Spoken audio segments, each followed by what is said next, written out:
Vivre, apprendre ou travailler dans une pièce idéalement chauffée, avoir la garantie d'une eau chaude toute l'année à température constante, c'est un confort qui ne nous surprend plus. Mais d'où vient cette chaleur? Elle est distribuée dans l'immeuble par un réseau de tuyaux qui délivre la chaleur dans toutes les pièces.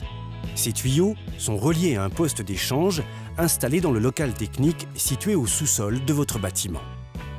Le poste d'échange reçoit de l'eau à haute température provenant du réseau de chaleur urbain et transfère la chaleur à votre bâtiment. Un transfert qui se fait sans contact entre le réseau de chaleur urbain et le circuit d'eau de votre bâtiment.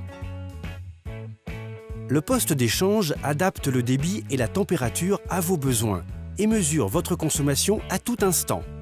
Lorsque vous tournez votre robinet, il s'active pour vous fournir la chaleur demandée. De plus en plus intelligent et communicant, il transmet automatiquement les informations au réseau de chaleur urbain pour une meilleure efficacité énergétique. Une fois la chaleur transférée dans votre bâtiment, l'eau refroidie retourne vers le réseau de chaleur urbain. Ce réseau de chaleur est constitué de canalisations souterraines qui distribuent chauffage et eau chaude à tout type de bâtiments. Les logements bien sûr, mais également les écoles, les bureaux, les bâtiments administratifs ou industriels. C'est toute une ville qui est connectée au réseau grâce à des canalisations dans lesquelles l'eau ou la vapeur circule à une température élevée, entre 70 et 180 degrés. Pour obtenir un minimum de déperdition, les canalisations sont isolées et revêtues d'une enveloppe protectrice. Ce réseau de canalisation est lui-même relié à la chaufferie, point de départ de toute la distribution de chaleur.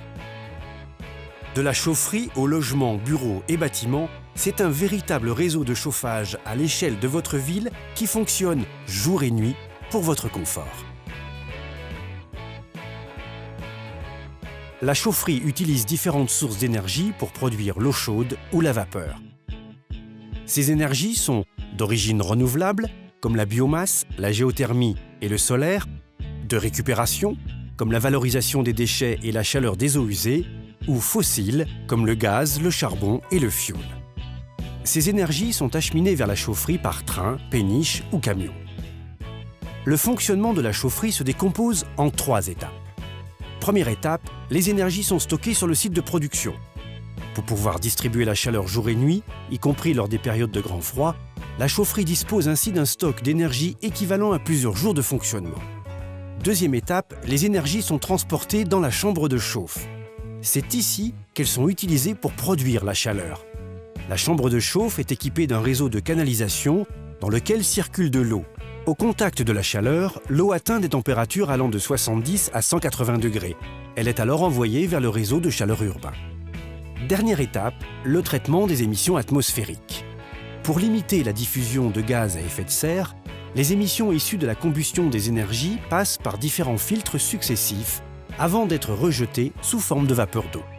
C'est grâce à la combinaison de savoir-faire et le recours aux énergies renouvelables et de récupération que le réseau de chaleur urbain garantit une distribution de chaleur en continu, accessible à tous et respectueuse de l'environnement.